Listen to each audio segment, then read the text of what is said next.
Bismillahirrahmanirrahim. Assalamualaikum warahmatullahi wabarakatuh. Alhamdulillahirabbil alamin. Alhamdulillahilladzi arsala rasulahu bil huda wa dinil haq liyuzhirahu 'alad dini kullihi wa kafa billahi syahida. Asyhadu an la ilaha illallah wahdahu la syarikalah wa asyhadu anna Muhammadan abduhu wa rasuluhu la nabiyya ba'dah. Allahumma salli wa sallim wa barik ala sayyidina wa habibina wa nabiyyina Muhammad wa ala alihi wa sahbihi wa man tabi'ahu ila yaumiddin. Nahmadullaha ta'ala wa nashkuruhu la in syakartum la azidannakum wa la in kafartum inna azabi lasyadid. Qala Allah ta'ala fil Qur'anil Karim, a'udzu billahi minasy syaithanir rajim. Bismillahirrahmanirrahim. Wal 'asr innal insana lafi khusr illal ladzina amanu wa 'amilus shalihat wa tawasaw bil haqq wa tawasaw bis sabr. Wa qala ta'ala alam nashrah laka sadrak wa wada'na 'anka wizrak alladhi anqadha dhahrak wa rafa'na laka dhikrak fa inna ma'al 'usri yusra inna ma'al 'usri yusra fa idza faraghta fansab wa ila rabbika farghab. Shadaqallahul azim. Teman-teman semuanya, anak muda Kota Bandung, jamaah tetap sharing time atau sharing night Rabu malam yang dirahmati Allah Subhanahu wa taala. Semua orang di dalam kehidupan dunia itu pernah atau bahkan sering merasakan lelah. Karena dunia ini adalah tempat orang bermujahadah. Semuanya diraih dengan mujahadah. Gak ada yang didapatkan di dunia ini dengan cara yang mudah. Karena tabiat dari dunia itu adalah tempat bersusah payah. Fitrahnya dunia adalah tempat orang bercocok tanam, bukan memetik hasil.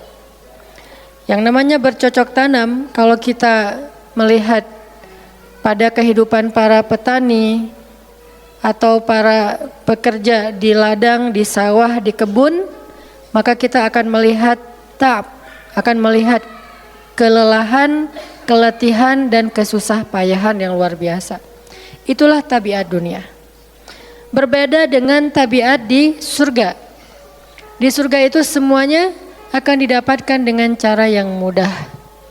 Bahkan sebagian riwayat mengatakan seorang perempuan di surga apabila inginkan seorang anak, maka Allah Subhanahu wa taala akan memberikan anak kepadanya saat itu juga tanpa harus bersusah payah mengandung selama 9 bulan. Saat ini pengen punya anak dengan spesifikasi tertentu, maka saat ini juga dia akan diberikan anak bayi tanpa harus mengandung 9 bulan lamanya. Tanpa harus susah-susah menyusui. Allah akan datangkan untuk dia bayi yang dia sukai, kemudian Allah datangkan orang-orang yang akan, pelayan-pelayan yang akan merawat dan membesarkan bayi itu untuk dia. Karena di sana dia adalah seorang ratu yang tidak perlu lagi bersusah payah. Di surga itu ketika seseorang menginginkan makanan, maka Allah Subhanahu wa taala mendatangkan untuknya makanan dengan cara yang sangat mudah. Bahkan ketika dia menginginkan buah-buahan, maka pohon itu akan menunduk untuknya sehingga dia bisa memetik buahnya tanpa harus bangun dari tempat duduknya jika dia menginginkan itu. Tetapi kalau dia menginginkan sesuatu yang lebih, misalnya dia ingin berjalan-jalan di kebun-kebun di antara banyak kebun surga, lalu dia ingin merasakan memetik pohon sendiri sambil membawa keranjang-keranjang yang indah, maka Allah juga akan memperkenankan keinginannya. Kaifa yasha, sebagaimana yang dia inginkan. Berbeda dengan dunia. Di dunia, apapun yang kita inginkan itu harus melalui mujahadah, melalui ikhtiar. Bahkan ketika kita ingin menjadi orang yang sekedar tidur-tiduran pun, Allah Subhanahu wa taala mentakdirkan tidur pun lelah. Tidur aja capek. Duduk capek. Ada orang yang duduknya capek akhirnya dia berdiri. Ya. Ada orang yang capek berdiri akhirnya pengen duduk. Kapan duduknya capek pengen berdiri? Salah satu yang sering saya alamin itu kalau lagi naik pesawat. Apalagi pesawat penerbangan 9 jam, 10 jam itu pasti capek banget duduknya tuh. Sehingga kita menginginkan seandainya ada uang kita pengen duduk di kelas bisnis. Tapi karena nggak mampu membeli tiket yang 3 kali lipat lebih mahal di kelas bisnis, ya nggak apa-apa lah di kelas yang biasa ekonomi. Tapi ketika lelah 4 jam, 5 jam pesawat berjalan itu udah luar biasa lelahnya, akhirnya berdiri mondar-mandir di antara lorong pesawat. Artinya duduk aja capek. Nggak ngapa-ngapain, suruh duduk doang. Nggak seperti orang dulu yang berangkat haji atau umroh naik kapal, lewat darat, pas sampai di laut naik kapal dengan ontanya, dengan kudanya. Orang dulu mencari ilmu itu dengan mujahadah yang luar biasa, dengan naik onta berminggu-minggu. Ini naik pesawat cuman 9 jam, capek. Yang nggak ada guncangan, biasanya guncangannya cuman pas di awal sama pas mau landing doang. Di atas udah jarang ada guncangan karena dengan ketinggian tertentu dan pesawatnya besar. Tapi itu juga capek. Naik kereta coba. Dari Jawa ke Bandung misalnya. Sebutlah dari Semarang, dari Malang, dari Surabaya naik kereta 10 jam. Itu aja capek. Nggak usah jauh-jauh, Bandung Jakarta aja 3,5 jam. Itu pun capek. Atau kita naik mobil, nggak perlu nyetir. Pakai online, duduk aja di belakang atau di sebelahnya si driver, perjalanan setengah jam dari tempat kerja kita ke rumah atau dari rumah ke tempat kerja, ke kampus, ke sekolah gitu. Itu aja capek. Artinya dunia itu emang kayak gitu tabiatnya teman-teman. Tabiat dari dunia itu adalah lelah. Sehingga kalau ada orang yang menghindari capek dengan tidak ngapa-ngapain, itu hal yang agak klise dan naif. Bagaimana dia bisa menghindari lelah? Bagaimana dia bisa menghindari ta'ab? Bagaimana dia bisa menghindari bosan? Bagaimana dia bisa menghindari dalam keadaan susah payah? Sedangkan dia masih berada di sebuah tempat, bumi, dunia yang tabiatnya memang tempat bersusah payah dan lelah. Satu-satunya cara menghindari lelah yang tidak perlu lagi bersusah payah itu hanyalah masuk surga. Tetapi kan itu tidak terjadi sekarang, kita harus meninggal dulu dan kita belum mau. Ada yang mau meninggal masuk surga sekarang? Kalau dijamin sih insya Allah ya, masalahnya nggak ada jaminan. Kalau para sahabat enak, mereka dapat jaminan. Surga Bilal, sebelum Bilal meninggal, Rasulullah udah bilang, Bima sabaktani ilal jannah ya Bilal. Dengan apa kamu mendahului aku ke surga wahai Bilal? Dengan wudu dan sholat syukur wudu. Begitu juga nanti ada sahabat lain yang dijamin masuk surga bighairi hisab wala azab. Salah satunya adalah Ukasyah. Kalau kita tidak ada jaminan apapun di akhirat kecuali berikhtiar dan bermujahadah untuk bisa mendapatkan kebaikan sebanyak mungkin di sisi Allah. Sehingga alangkah naifnya seseorang yang menghindar dari ta'ab wal ham wal gham. Dia berusaha menghindar dari lelah, menghindar dari susah payahnya kehidupan, menghindar dari beban-beban hidup. Itu nggak bisa dilakukan karena kita masih berada di dunia. Yang perlu kita sekarang coba pilih adalah kita mau lelah untuk hal yang sia-sia? Apakah kita mau lelah untuk hanya bersenda gurau? Apakah kita mau lelah hanya untuk hal yang tidak ngapa-ngapain? Atau justru lelah kita itu untuk sesuatu yang mudah-mudahan beribadah kepada Allah? Makanya disebut dengan lelahnya menjadi lillah. Karena dua-duanya lelah. Ada orang yang pergi ke masjid lelah, capek pergi ke masjid. Tapi ada juga orang yang berbuat dosa, itu juga lelah. Memangnya kalau kita beribadah lelah terus berbuat dosa nggak lelah? Banyak orang yang berbuat dosa lelah dan kita pernah merasakan kehidupan seperti itu. Sehari, 2 hari, sebulan, setahun, 2 tahun, sampai kita benar-benar merasakan lelah banget dengan dosa. Di malam hari berbuat dosa, lelah, akhirnya tidur sepanjang siang. Di siang hari berbuat dosa, lelah, akhirnya tidur sepanjang malam. Lelah sama lelahnya. Antara orang yang beribadah dengan orang yang bermaksiat itu sama lelahnya. Bedanya apa? Yang satu, lelahnya akan diganjar, dibalas oleh Allah dengan kebaikan dunia dan akhirat. Yang satu lagi, lelahnya hanya akan disudahi dengan penyesalan. Sama-sama lelah. Bedanya, lelah yang pertama mungkin baru dirasakan hasilnya setelah itu. Lelah yang kedua seolah-olah bisa langsung dirasakan kesenangannya, tetapi kesudahannya adalah penyesalan. Makanya pada malam ini kita ingin merenungkan beberapa nasihat baik dari Al-Quran maupun hadis tentang bagaimana kita menjadi orang yang setiap hari tetap lelah, tetap banyak beban, tetapi beban itu mudah-mudahan menjadikan kita mendapatkan banyak kebaikan di sisi Allah. Makanya Nabi SAW bersabda dalam hadis riwayat Bukhari dan Muslim, "Annasu ka'ibili mi'ah, la takadu tajidu fiha rahilatan." Manusia itu seperti 100 ekor onta. Manusia ka'ibili mi'ah, seperti 100 ekor onta. Yang harganya murah 50 juta, yang hidupnya untuk disembelih pada akhirnya nahar, disembelih. Onta itu kan kalau disembelih sambil dia berdiri ya. Kalau ayam, bebek disembelih sambil dipegangin atau diangkat. Kalau kambing dan sapi dibaringkan. Kalau onta disembelih itu sambil diberdirikan. Dia berdiri langsung disembelih. Itu onta. Artinya manusia ka'ibili mi'ah. Nabi itu menggambarkan onta karena onta ini punya banyak macam. Mungkin di Arab nggak ada ayam yang bermacam-macam. Akhirnya pakai bahasanya onta. Kalau di kita mungkin ada ayam potong, ada ayam kampung, dan segala macam, ada ayam jago. Kalau bebek ada mentok, ada apa? Bebek yang biasa, macam-macam kan. Di Arab mungkin nggak terlalu banyak variannya dan nggak terlalu akrab dengan kehidupan sehari-hari mereka. Yang akrab itu kambing, kuda, keledai, onta.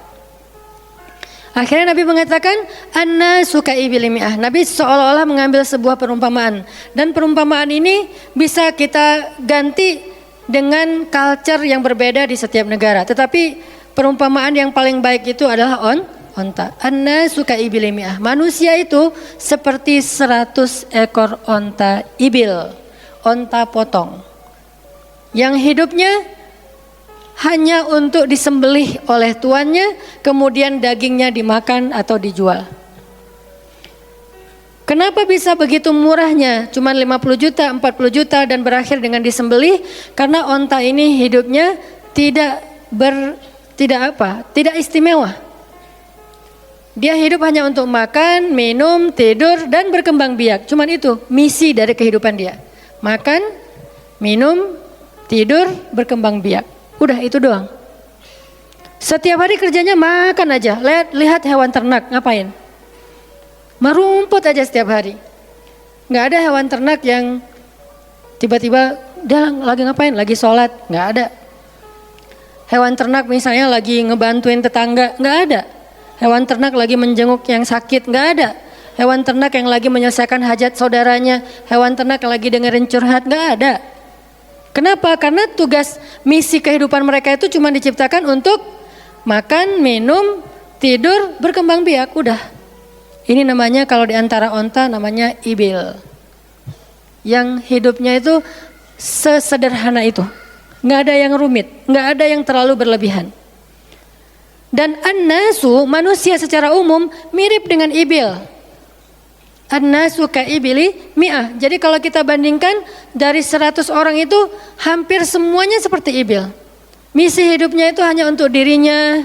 Gimana caranya biar bisa makan, gimana caranya biar bisa istirahat dengan nyenyak, tidur, gimana caranya biar punya keluarga, berkembang biak, punya keturunan, dan kemudian dengan keluarganya dia punya family time.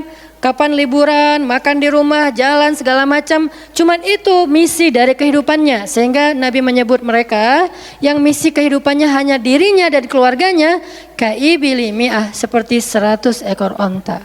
Kurang istimewa. Orang yang hidupnya hanya untuk dirinya dan keluarganya itu kurang istimewa. Sehingga disebut dengan ibili mi'ah, 100 ekor onta. Tapi enggak hina, tidak rendah, tidak mungkin melenceng, sesat segala macam, enggak. Dia tetap tidak haram, tidak najis. Nabi tidak mengumpamakan manusia seperti seekor anjing, seperti seekor babi, enggak. Karena itu najis, haram dan seterusnya. Onta, makhluk yang hewan yang baik, cuman tidak istimewa. Di sini tidak ada judgement. Nabi itu orang yang nggak suka menjudge. Nabi nggak mengatakan manusia ini semuanya misalnya dengan kalimat celaan, keledai, enggak. Manusia ini misalnya hewan yang najis, enggak. Nabi mengatakan an-nasu kaibilimiah, manusia itu seperti 100 ekor onta.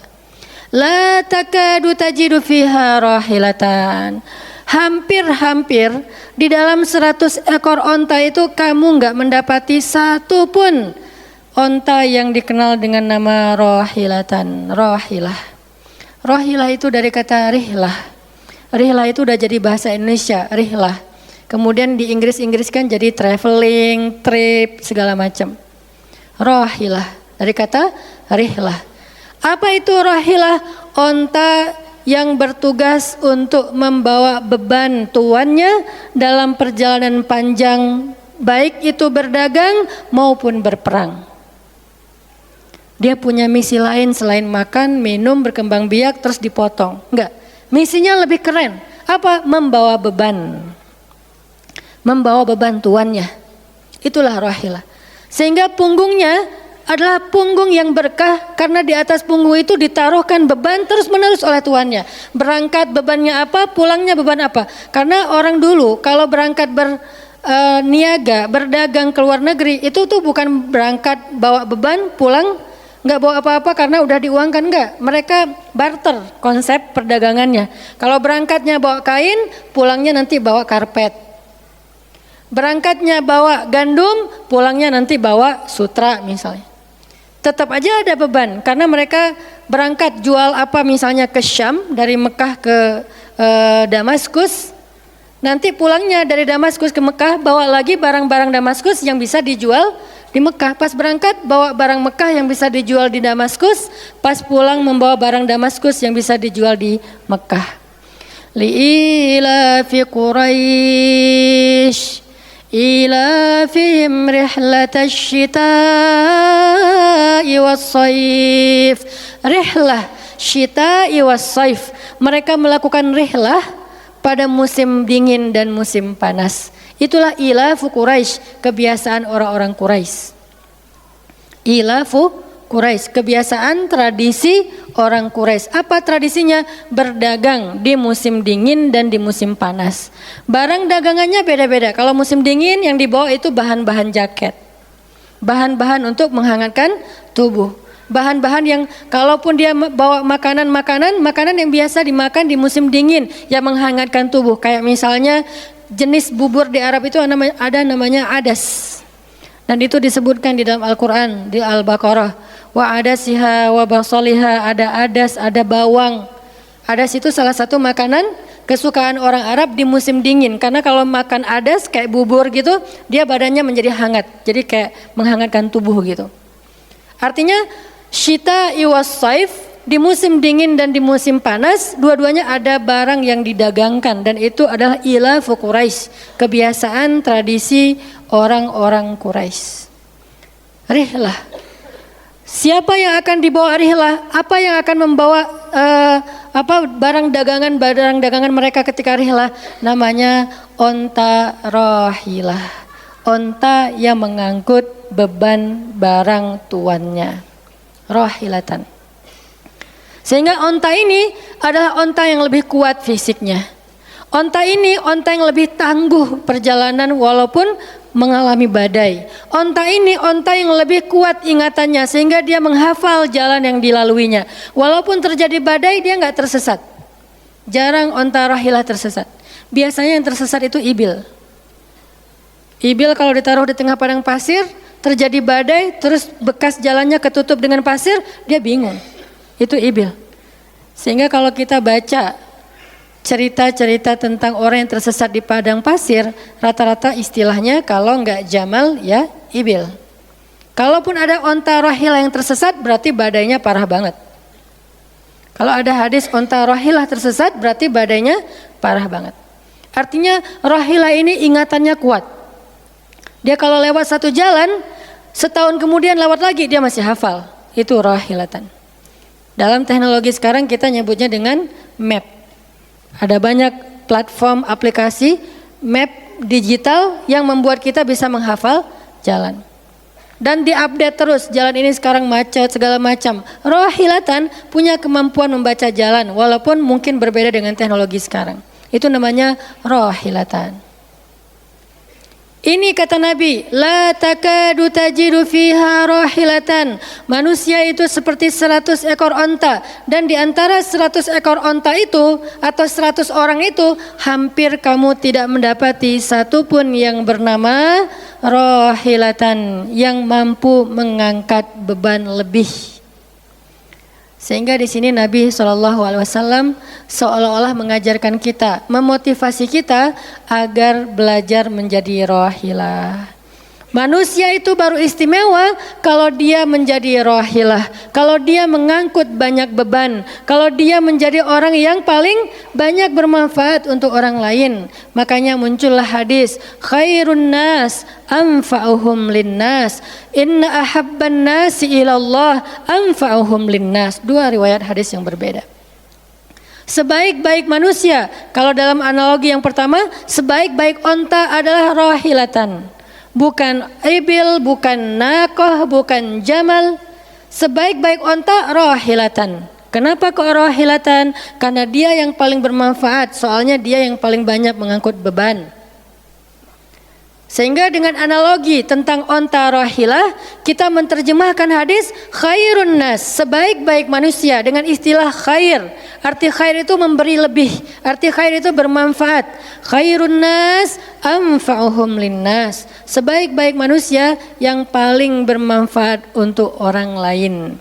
Dalam riwayat yang lain, inna ahabban nasi ilallah, sesungguhnya orang yang paling dicintai Allah di antara manusia, anfa'uhum linnas, yang paling bermanfaat untuk orang lain. Itu yang paling dicintai Allah di antara manusia. Muncul lagi hadis yang mirip, inna ahabbal a'mali ilallah sururun tudkhiluhu ala qalbi muslim, sesungguhnya perbuatan, amal soleh, aktivitas, pekerjaan yang paling disukai Allah di antara yang kita lakukan dalam kehidupan sehari-hari adalah membahagiakan hati orang lain. Ini semuanya hadis-hadis yang memiliki makna yang sama, yaitu menjadi pengangkut beban. Lelah Ustadz, lelah. Enggak ngangkut beban, lelah juga. Ngangkut beban, lelah juga. Cuman bedanya, orang yang lelah tanpa mengangkut beban, hidupnya penuh dengan keluh kesah, tidak ada yang menghargai, tidak dimuliakan, akhirnya dia ngeluh. Ada kan banyak orang yang ngeluh karena merasa dirinya nggak dihargai orang lain. Tetap aja ngeluh. Ada juga yang ngeluh karena terlalu banyak beban. Padahal dua-duanya sama-sama ngeluh, kenapa nggak memilih yang lebih baik? Memangnya kalau kita nggak ngangkut beban, kita nggak akan berkeluh kesah, ngeluh. Ngeluhnya mungkin bukan capek, ngeluhnya nggak ada yang hargai. Dan itu udah sunnatullah, kalau kita pengen dihargai, pengen dimuliakan, kita harus menjadi orang yang paling rohilah, yang paling banyak ngangkut beban. Nggak bisa kita jadi ibil tapi pengen diperlakukan seperti rohilah, itu nggak bisa. Kita tuh ibil, hidupnya untuk diri sendiri, nggak bantu siapa-siapa, nggak peduli dengan siapa-siapa, harta kita nggak bermanfaat untuk orang lain, pikiran kita nggak bermanfaat untuk orang lain, lisan kita tidak bermanfaat untuk orang lain, wawasan kita tidak bermanfaat untuk orang lain, apalagi tenaga kita nggak bermanfaat untuk orang lain, skill kita nggak bermanfaat untuk orang lain, semua tentang diri kita hampir tidak bermanfaat untuk orang lain, lalu kita ingin dihargai seperti orang yang paling bermanfaat. Ini naif, klise, nggak ada seperti ini, bukan sunnatullahnya. Karena seseorang itu diberi balasan sesuai dengan mujahadah. Al jaza ala qadril masyaqqah, balasan tergantung susah payahnya dalam berikhtiar. Siapa yang mujahadahnya lebih, maka rewardnya lebih, jazanya lebih. Jadi saya kadang-kadang ngerasa, dulu saya juga pernah merasa kayak gitu. Kenapa kok dia dihormati saya enggak? Kita enggak boleh cemburu tanpa alasan. Seolah-olah misalnya harusnya hormati semua orang dong, enggak bisa. Itu udah fitrah manusia dan sunatullah dalam kehidupan di dunia. Kalau kita pengen dihormati orang, kita harus menjadi rohilah. Kalau kita pengen dihargai orang, kita harus jadi rohilah. Nggak bisa kita berharap dihargai oleh pasangan kita atau calon pasangan kita, tapi kita nggak punya tanggung jawab. Nggak bisa. Kalau teman-teman pengen dihargai oleh pasangan halalnya, teman-teman harus mengangkat tanggung jawab yang lebih berat daripada dia. Kalau dia yang capek, kita leyeh-leyeh aja di rumah, tapi kita minta dihargai, saya kan suami. Suami itu bukan status, suami itu peran. Ada orang dia jenis kelaminnya perempuan, tapi dia suami. Kenapa? Karena dia mengambil peran laki-laki. Dan itu saya melihat banyak perempuan seperti ini, hebat. Dan memalukan bagi suaminya. Di beberapa tempat saya melihat suaminya di pagi hari nggak kerja, cuma nongkrong-nongkrong aja di warung. Ngopi juga itu ada uangnya, giliran untuk nafkah keluarga dia nggak punya uang, untuk ngopi, untuk rokok dia punya uang, untuk anaknya nunggak sekolahnya, untuk anaknya makanannya seadanya. Sehingga karena ini udah berjalan bertahun-tahun, akhirnya istrinya udah nggak sanggup lagi berharap kepada dia, minta cerai juga nggak dicerai-ceraikan, akhirnya istrinya ikhtiar sendiri. Istrinya jadi pembantu rumah tangga, istrinya jadi kerja ke luar negeri. Saya beberapa kali ke Hong Kong, hampir tiap 4 bulan sekali ke Hong Kong, dan selalu mendengar cerita teman-teman di Hong Kong, para pejuang-pejuang di Hong Kong itu kan 99%-nya perempuan ya. Hong Kong itu 99% lebih perempuan. Beda kan sama Taiwan, Korea itu laki-laki dan perempuan agak imbang lah. Tapi kalau Hong Kong itu bisa dibilang dari 100 pekerja 99 orangnya bahkan lebih adalah perempuan. Dan semua mereka punya masalah yang hampir sama di negerinya, di kampungnya. Masalahnya mereka terpaksa untuk berangkat ke luar negeri karena ada yang demi membiayai sekolah anak-anaknya, single parent. Kemana suaminya? Suaminya pergi dan tidak bertanggung jawab. Atau suaminya ada tapi tidak mampu mencari nafkah. Terpaksa dia kerja ke luar negeri dengan segala macam resiko. Dan banyak banget kasus di Hong Kong. Siapa juga yang mau jauh-jauh dari keluarganya, apalagi punya anak masih kecil ya. Kemarin kita baru dengar cerita seorang anak yang harus merawat ayahnya yang sakit kanker gara-gara di rumahnya nggak ada siapa-siapa, ibunya berjuang di luar negeri. Kenapa? Karena suaminya sakit. Kalau ini masih bisa kita pahami lah. Tapi kemana pamannya misalnya? Kemana misalnya kakaknya, nggak tahu punya kakak atau gimana, nggak tahu kondisi pamannya. Yang jelas bahwa ternyata kita itu dihargai itu bukan karena kita berstatus suami. Kita dihargai karena kita berperan sebagai suami, bukan berstatus sebagai suami. Kalau suami pengen dihargai, ambillah peran suami. Laki-laki pengen dihargai, ambillah peran laki-laki. Apa peran laki-laki? Tanggung jawab. Ambil sebanyak mungkin. Kalau kita udah menikah, tanggung jawab kita itu kalau mau lebih, jangan cuma istri. Ambil keluarga istri untuk kita ambil tanggung jawabnya. Adiknya istri, mungkin keluarga istri kita nggak mampu, adiknya kita sekolahin. Mertua sakit, kita biayain. Nanti siapa lagi? Keluarga besarnya ada masalah, kita biayain, kita hutangin. Kalau misalnya kita nggak sanggup memberikan hadiah atau sedekah, ambil amanah, tanggung jawab itu ambil semampu kita. Itulah contoh Rasulullah SAW. Makanya Nabi ketika sudah menikah dengan Khadijah, yang tinggal di rumah Nabi itu bukan cuma anak kandung beliau. Ada anak angkatnya Zaid bin Harithah, ada sepupunya Ali bin Abi Thalib, ada banyak lagi keluarga besar Khadijah yang tinggal bersama Nabi. Sehingga rumah Nabi itu adalah rumah yang banyak sekali orang-orang yang ditampung oleh beliau. Itu yang disebut dengan anfa'uhum linnas, ambil tanggung jawab yang besar. Sehingga Khadijah tuh respect banget sama sosok Nabi Muhammad. Bahkan sebelum Nabi dapat wahyu, sehingga gak disebut Nabi, respect sama sosok seorang Muhammad. Apalagi setelah beliau dapat wahyu, beban beliau bukan lagi keluarganya sekarang, beban beliau adalah umatnya. Yang diurus oleh Nabi bukan lagi keluarga sekarang setelah dapat wahyu, umat. Dan umat di sini lintas nasionalisme. Ada yang datang dari Persia, namanya Salman Al-Farisi. Ada yang datang dari Romawi, namanya Suhaib Ar-Rumi. Ada banyak sahabat-sahabat yang lintas kabilah, bukan hanya orang Quraisy. Ada yang datang dari Yaman, termasuk Sumayyah dengan Yasir, keluarga yang pertama syahid dalam Islam. Ini dari Yaman. Kemudian pindah lagi ke Madinah yang bukan orang-orang Quraisy. Di sana ada Bani Mudhar dari kabilah Aus dan Khazraj, nanti berkembang lagi sampai ke Asia, Eropa dan seterusnya. Inilah bebannya Rasulullah sallallahu alaihi wasallam. Sehingga Allah menyebutnya dengan istilah rahmatan lil alamin. Rahmah. Tahu arti rahmah? Rahmah itu kasih sayang. Maksud kasih sayang memberi sayang. Kasih sayang, bukan minta disayangi. Jadi kalau kita mau berkasih sayang ya kasih sayangnya, jangan sayangi saya dong. Itu bukan kasih sayang, namanya terima sayang. Bukan kasih sayang, terima sayang, minta sayang. Itu namanya bukan rahmah, bukan mawaddah. Yang namanya rahmah kasih sayangnya. Kalau kita nggak punya sayang berarti kita nggak punya rahmah. Apa bentuk sayang kita? Perhatian. Apa bentuk sayang kita? Perasaan. Apa bentuk sayang kita? Dengan harta. Itu sayangnya. Dan Nabi, wa ma arsalnaka illa rahmatan lil alamin. Tidaklah kami mengutus engkau Muhammad kecuali untuk menjadi kasih sayang kepada alamin. Arti rahmah dalam tafsiran yang lebih luas menyelesaikan hajat manusia seluruh alam. Seluruh alam.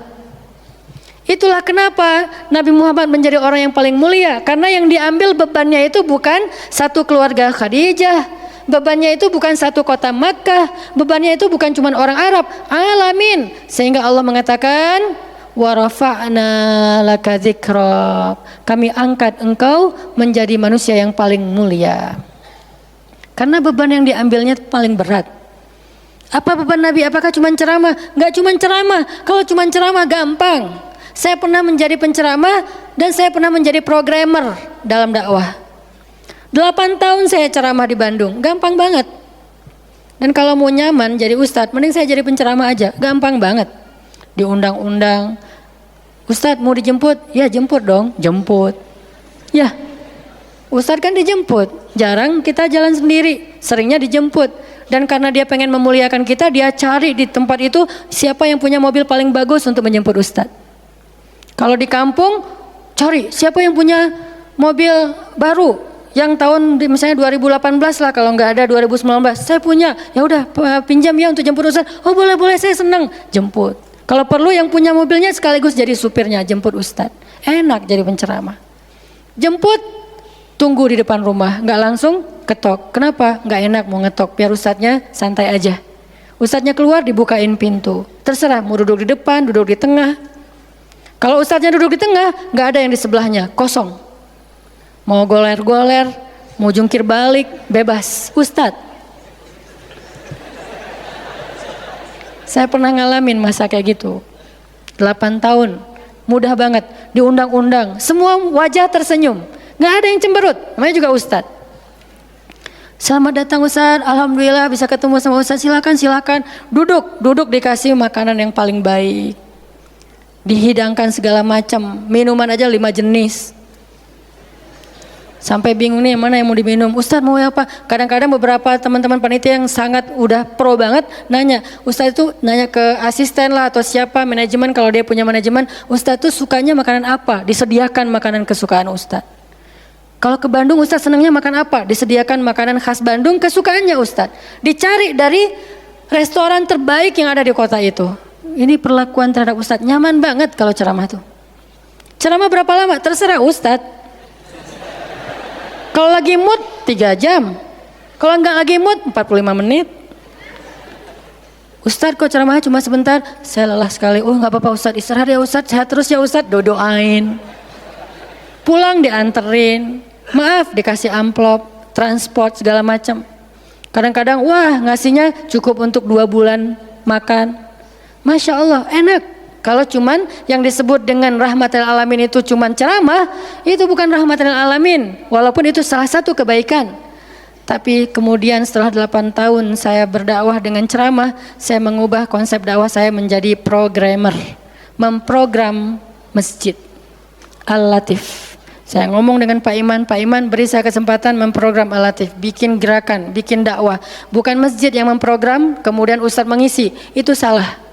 Menurut saya keliru kalau masjid membuat program, ustadz cuma mengisi program itu. Keliru. Ustadz yang program, masjid fasilitasi, nanti insya Allah akan berkah. Alhamdulillah Pak Iman Ketua DKM Al-Latif sepakat. Ya udah Ustadz silakan, mangga, dikasih waktu 2 tahun. Kalau nggak ada perubahan diambil alih. Dalam 2 tahun kita coba program dari awal, bikin gerakan anak muda, pemuda hijrah lahir waktu itu. Mulai programming, gimana caranya biar masjid rame. Dari yang cuma 20 orang kajian setiap Rabu malam, dari dulu udah Rabu malam. Yang hadir berapa orang? 20 orang. Kalau Persib lagi main, libur. Semua pada nonton. Malah sering lagi libur. Kadang-kadang Persib nggak main. Terus yang main siapa? Yang main Piala Eropa kah, Piala Champion kah, Liga Eropa, Piala Dunia, libur.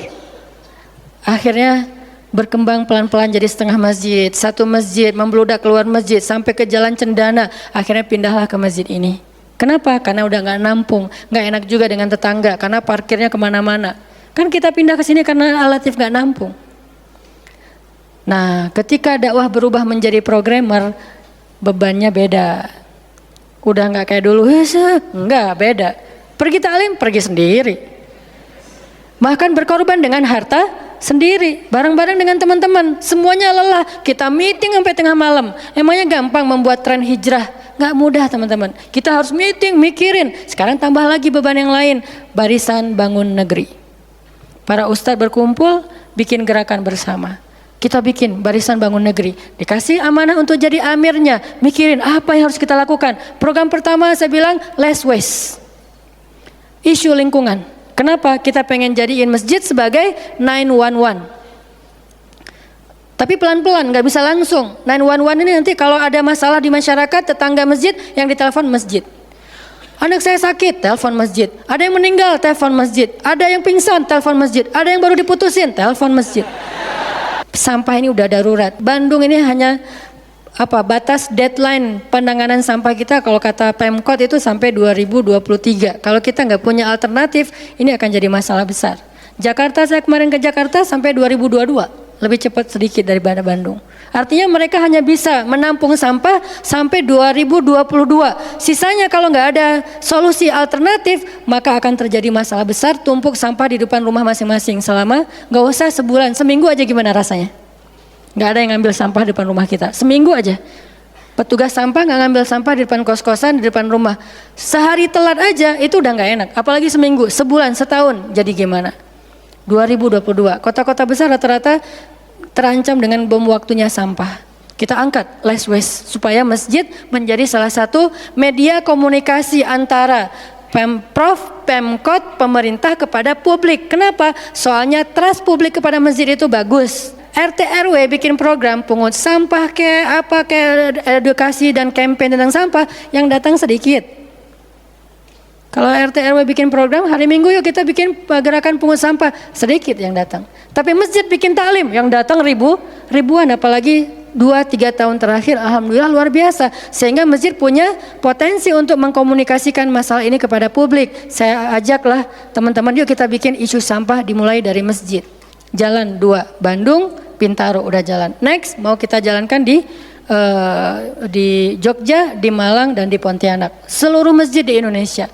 Programming, mikir, harus ketemu dengan beberapa orang, dan habis waktu saya dalam beberapa tahun terakhir bukan untuk dakwah tablik, makanya udah jarang ceramah. Teman-teman kalau ngelihat ceramah Hanan Attaqi di Bandung cuma sekali seminggu, itu juga kalau nggak libur ya. Kajian Rabu malam. Ustaz Hanan selain Rabu malam ngapain sih? Ustaz kosong nggak? Kosong, saya bilang. Kenapa nggak mau ngisi jadwal? Kosong dari taklim tapi nggak kosong dari aktivitas. Sehari meeting bisa 5 kali. Dulu saya pernah yang kalau bahasa teman-teman tuh ngeprank jamaah, bukan ngeprank sebetulnya. Katanya Ustaz nggak datang, tiba-tiba datang kan? Itu tuh meeting 5 kali sehari, dari pagi, siang, sore, menjelang maghrib, baru beres isya. Meeting dengan siapa aja Ustaz? Banyak hal yang harus kita bereskan untuk bisa memunculkan satu program kecil. Akhirnya beres isya, saya bilang masih ada jamaah enggak? Sebagian udah pulang Ustaz, tapi yang lain masih pada nunggu, kasihan. Ya udah saya jalan aja ke sini naik motor, sampai di sini isya baru ngisi kajian. Artinya ternyata bebannya beda.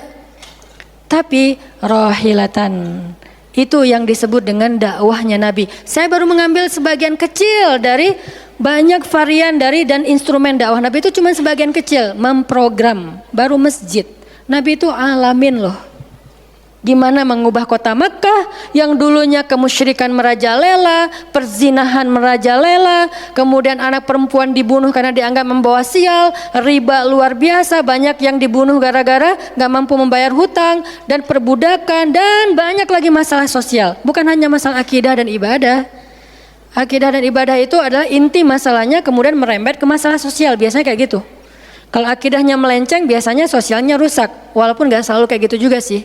Karena ada di beberapa negara yang akidahnya mereka syirik, tapi sosialnya bagus. Walaupun ada problem sosial lain yang mungkin gak perlu dibahas di sini. Yang jelas awalnya berawal dari kemusyrikan, kemudian berkembang menjadi masalah ekonomi, sosial, dan seterusnya. Nabi menyelesaikan masalah kota Mekah. Gimana caranya?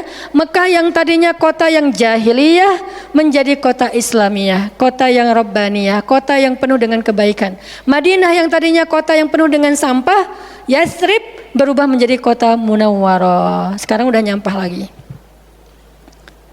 Di zaman Nabi itu benar-benar Madinah Munawwarah. Sekarang mungkin nggak sebagus di zaman Nabi, cuman bangunannya doang yang megah, tapi secara lingkungan, secara sosial nggak sebaik zaman dulu lah. Kalau bangunan itu kan bukan indikasi peradaban ya. Karena kita pernah mengalami masa peradaban Islam yang keren, nggak ada tuh bangunan pencakar langit seperti Dubai. Kita di Dubai bangunan pencakar langit, tetapi secara peradaban ada masalah di Dubai, terutama masalah sosial. Di Arab Saudi masalah lingkungannya luar biasa, salah satu penghasil sampah 10 besar di dunia. Kalau untuk masalah sampah organik termasuk 5 besar di dunia. Artinya makan sering dibuang-buang. Makanya sampah organiknya paling banyak, waste-nya paling banyak. Itu yang diselesaikan oleh Nabi di kota Mekah dan Madinah, kemudian berkembang di kota-kota lain sampai ke Irak, sampai ke Syam, sampai ke Mesir, sampai ke Eropa, sampai ke Turki, sampai ke Afrika, bahkan sampai ke Nusantara. Rahmatan lil alamin. Rahmah bukan cuma ceramah. Kalau ceramah, Nabi lebih jago dari siapapun. Orang siapapun yang berceramah itu kopas dari Nabi kan? Ada yang ceramah nggak kopas dari Nabi? Nggak ada. Kopas dari Nabi Musa? Enggak, kecuali diriwayatkan dari Nabi Muhammad, kemudian baru Nabi Muhammad meriwayatkan dari Nabi Isa dan Nabi Musa. Semuanya kopas, copy paste dari Rasulullah SAW. Artinya kalau mau ceramah, bahan Nabi itu banyak banget. Dan kalau Nabi mau ceramah, yang ngundang pasti banyak banget. Jadilah Nabi dai sejuta umat. Capek pasti setiap hari 5 kajian. Nabi lagi di mana? Lagi di Syam. Sampai 2 tahun ke depan jadwal ceramah penuh. Kalau Nabi mau kayak gitu. Tapi ternyata Nabi bukan cuma ceramah, memprogram umat. Ada yang masalah datang ke Nabi, ya Rasulullah, saya diceraikan oleh suami saya dengan bahasa kamu bagi saya seperti ibu saya, zihar.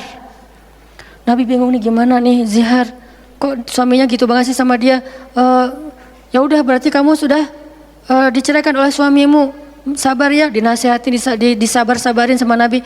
Dia pulang turun ayat surat Al-Mujadalah tentang bab zihar. Ada lagi yang datang rame. Dia yang salah, saya yang salah, dia yang salah. Akhirnya didamaikan sama Nabi. Nabi mau takbir nih, pergi ke masjid mau sholat berjamaah. Mau takbir, ya Rasulullah, di Bani Salamah ada masalah, mereka hampir berperang. Gak jadi takbir, pergi ke Bani Salamah menyelesaikan hajat mereka. Datang-datang jamaah udah sholat, Nabi sholat yang jamaah yang kedua. Artinya rahmah, ngambil beban umat. Belum lagi nanti beban umat yang tertindas di antara Bani Israel, di luar negeri, di Yaman, di Syam. Yang Nabi mengutus para sahabat untuk menyelesaikan hajat-hajat mereka. Makanya Nabi mengatakan, siapa yang datang kepada saudaranya untuk menghilangkan masalahnya, maka Allah akan menghilangkan masalah orang ini nanti di akhirat. Makanya beban Nabi itu berat banget teman-teman. Kalau kita baca sirah Nabi, luar biasa, Nabi itu lelah banget. Sampai para sahabat meriwayatkan Nabi itu dulu sebelum dapat wahyu, beliau seger gitu. Setelah dapat wahyu tetap ganteng, tetap keren, karena memang aslinya udah dari sononya keren ya. Cuman udah ada guratan lelahnya tuh terasa di wajah beliau. Lelah banget. Sampai Nabi itu pernah sampai Allah bilang gini, "Fala'allaka bakhi'un nafsaka 'ala atharihim." Hampir saja engkau mencelakai dirimu gara-gara mereka. Mas, apa maksudnya? Kok Nabi hampir mencelakai dirinya gara-gara mereka, itu maksudnya apa? Saking terbebannya Nabi dengan kondisi umat, hampir-hampir Nabi itu sakit keras, hampir-hampir Nabi itu binasa, celaka, meninggal demi mikirin nasib umat. Kayak gitu banget coba. Itu namanya rohilatan. Kita belum sanggup untuk memikul beban umat sedunia.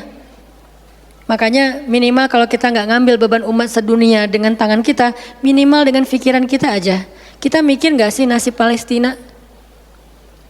Atau kita masih nganggap bahwa itu beda negara? Kalau beda negara oke. Apakah kita memikirkan mereka karena kemanusiaan? Masa kita mau bilang mereka bukan manusia? Kan sama-sama manusia.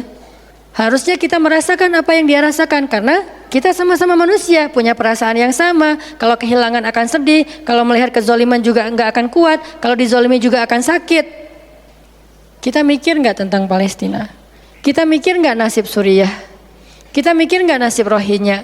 Kita mikir nggak nasib Yaman? Apakah gara-gara kita mikir tentang mereka lantas kita jadi radikal dan teroris? Sejak kapan kita memikirkan nasib orang yang tertindas tiba-tiba jadi radikal? Apakah orang yang tidak memikirkan orang lain hanya dirinya sendiri berarti orang yang baik? Justru makin banyak kita mikirin nasib mereka, kita makin rohilatan walaupun belum sanggup menyelesaikan hajat mereka, mikir doang.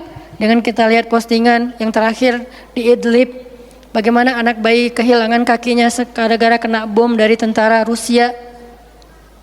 Kita belum sanggup ngasih solusi sebagai pribadi maupun sebagai bangsa, belum sanggup. Pertama jaraknya jauh, kedua memang kita juga belum punya kemampuan untuk itu. Tapi kita berharap suatu saat Indonesia ini harus sanggup menyelesaikan masalah dunia. Kenapa? Kita ini punya potensi peradaban, bangsa yang besar. Masa kita mau jadi kerdil terus ngikutin bangsa lain? Kita ini bangsa besar, umat Islam terbesar di dunia. Dan orang Indonesia itu pinter-pinter, profesornya banyak, saintisnya banyak, orang kayanya banyak, keren Indonesia nih. Kenapa Indonesia yang keren kayak gini cuma ngurus diri sendiri aja nggak bisa? Harusnya ngurus dunia bukan ngurus diri sendiri. Itulah Islam yang sebenarnya. Kita ngurus Rohingya, gimana caranya Rohingya punya tempat tinggal? Kita urus Suriah, kita urus Palestina. Lalu apakah kita memikirkan tetangga kita? Teman-teman lihat deh, salah satu yang mungkin proyek kecil lah. Ini yang karena yang saya tahu, karena istri sendiri yang ngerjain. Lihat rumah teduh sahabat Iin. Setiap harinya ada yang meninggal dengan kanker ovarium yang gede banget, ada yang kanker yang dulu yang saya bawa Ustaz Abdul Somad keliling di Bandung tuh, seorang anak muda yang udah meninggal, seminggu setelah Ustaz Abdul Somad mengunjungi dia, Rian namanya, meninggal dunia. Alhamdulillah dia sempat ketemu dengan Ustaz Abdul Somad, sempat dinasehati, mudah-mudahan di akhir hayatnya dia setelah dapat nasihat dari UAS, dia jadi sabar, jadi balik lagi ke Allah sehingga husnul khatimah. Datang kita ketemu dengan Rian, habis ininya. Gara-gara apa? Gara-gara pernah kecelakaan di laut, terus jadi kayak kanker kulit, luar biasa. Itu parah banget. Dan itu nggak satu kasus, banyak. Di Jawa Barat aja udah banyak banget, apalagi Indonesia.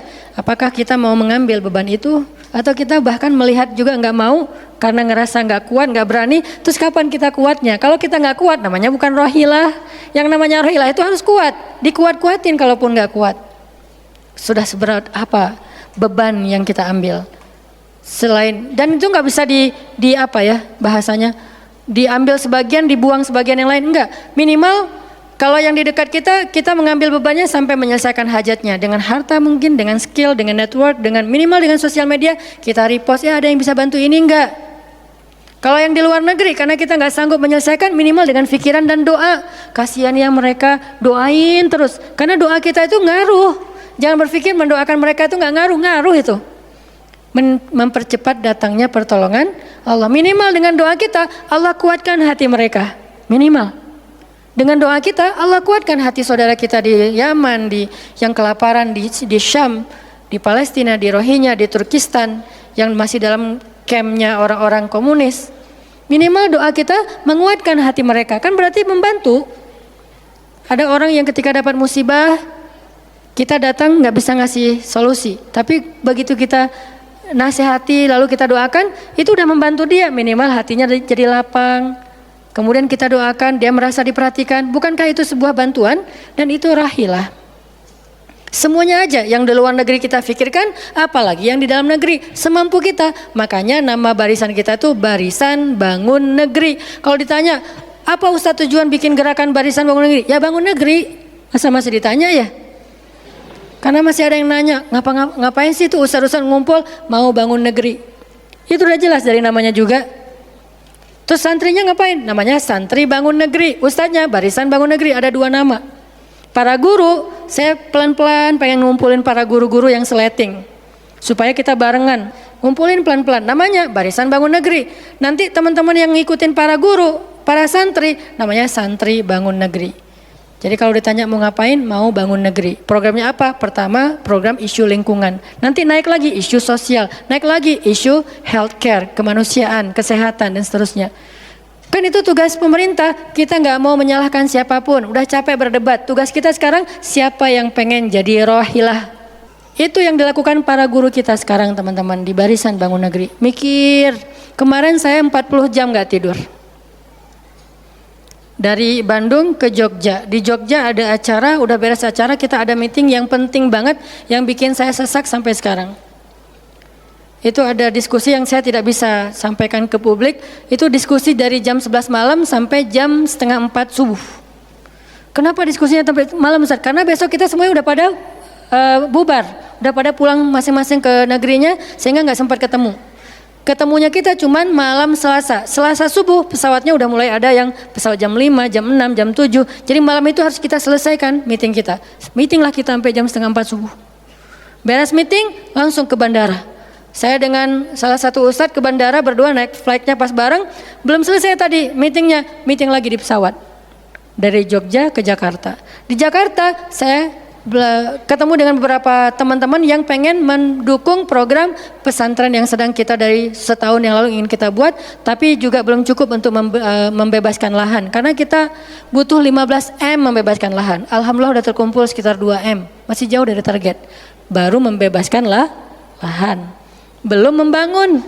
Akhirnya bahasa istri saya ngamen di Jakarta dari pagi, siang, sore, malam pulang. Di kereta juga diskusi lagi sama istri karena ada beberapa program yang harus kita bereskan. Sampai rumah jam 12 malam. Jadi 1 hari setengah. Hampir 2 kali 24 jam baru istirahat. Itu kalau programming. Beda dengan ceramah. Diundang ke Jogja. Ustaz, ceramahnya di Jogja. Oke, jam berapa? Isya. Ya udah saya datangnya maghrib. Terbang jam 5 sampai di sana maghrib. Ceramah, beres ceramah saya tidur. Gampang kan? Beres ceramah jam 11 malam, balik ke hotel, dipesankan hotel sama panitia. Hotelnya mau yang gimana Ustadz? Terserah, yang dekat-dekat aja biar nggak capek di jalan. Oh ya Ustadz, dikasih hotel biasanya yang enak, yang deluxe. Masuk ke hotel, mandi air hangat, ya. Beres mandi air hangat, pesan makanan online. Karena tadi belum makan, misalnya kalau telat makan juga, pesan datang ke kamar. Kadang-kadang saya cuma pesan 1 jenis, mereka pesan 3 jenis. Saya belum makan, lapar, boleh nggak pesan sate? Oh boleh Ustaz. Datang sate, datang mie godok, datang apa, banyak. Semuanya ditaruh di depan kamar. Ustaz, ini udah ada makanannya. Masya Allah makanannya banyak gini. Kalau cuma ceramah, habis makan jam 12, tidur. Bangun sholat subuh, beres subuh, olahraga. Ya, karena di hotel, treadmill. Beres treadmill, berenang. Beres berenang, breakfast. Beres breakfast, terbang ke Bandung. Kan enak ya? Kalau cuman ceramah. Jadi kerjanya cuman 1,5 jam pas ceramah. Itu juga santai. Namanya juga ceramah gampang. Tapi kalau programming, buat program kayak tadi ceritanya, meeting gak beres-beres. Sampai enak dengan meeting. Kopi entah berapa gelas. Ada yang digulaan, ada yang gak digulaan. Ada yang pakai susu, ada yang gak pakai susu. Sampai diistilahkan yang gak pakai susu kopi akhi, yang pakai susu kopi ukhti. Semua jenis kopi.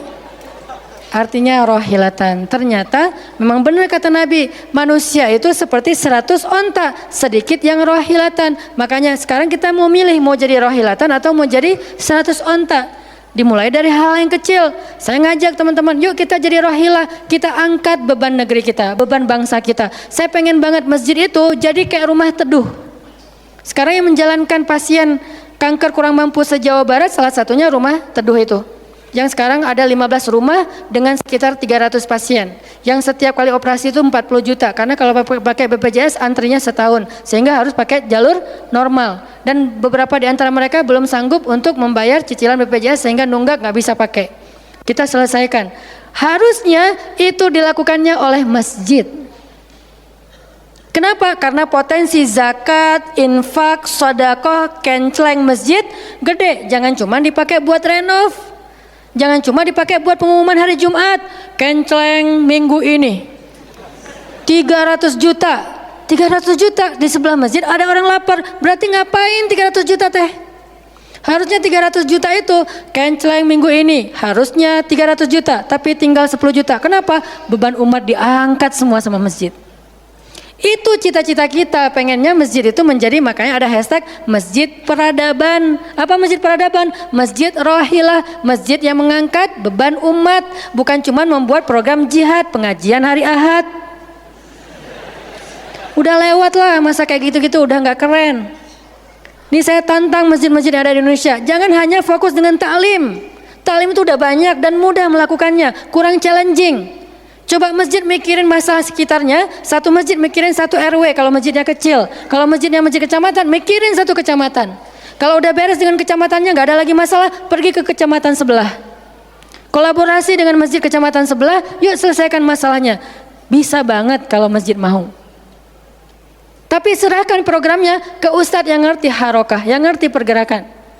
Dan sekarang udah banyak ustadz yang ngerti pergerakan. Baru kita akan melihat Indonesia yang luar biasa. Terus apa yang bisa kami lakukan Ustadz? Yuk bareng-bareng dengan saya, dengan pemuda hijrah, dengan para guru barisan bangun negeri, kita bangun deh Indonesia semampu kita.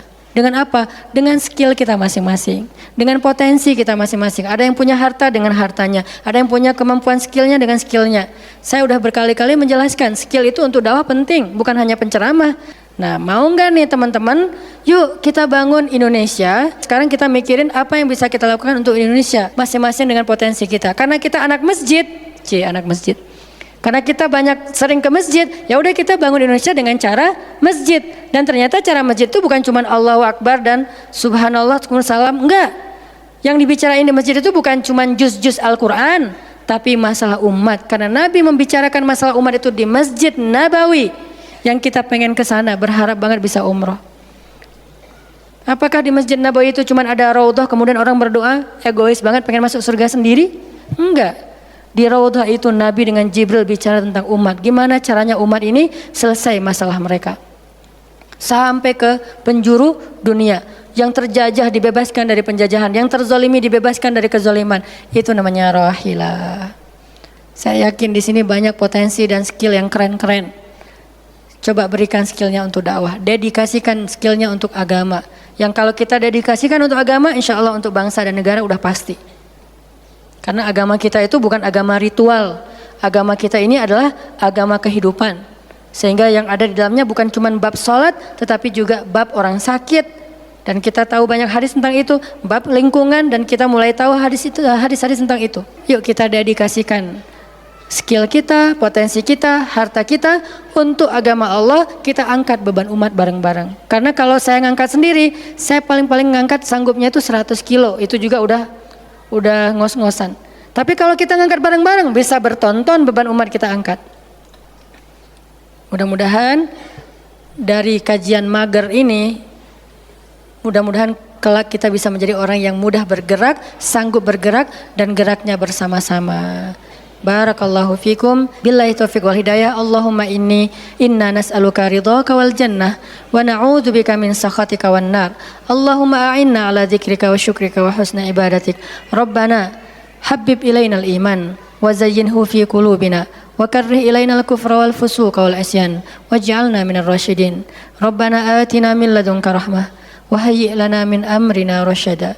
وهيئ لنا من أمرنا رشدا وهيئ لنا من أمرنا رشدا واجعل لنا من كل ضيق مخرجا ومن كل هم فرجا ومن كل عسر يسرا ربنا آتنا في الدنيا حسنة وفي الآخرة حسنة وقنا عذاب النار وصلى الله على سيدنا محمد وعلى آله وصحبه أجمعين والحمد لله رب العالمين والسلام عليكم ورحمة الله وبركاته.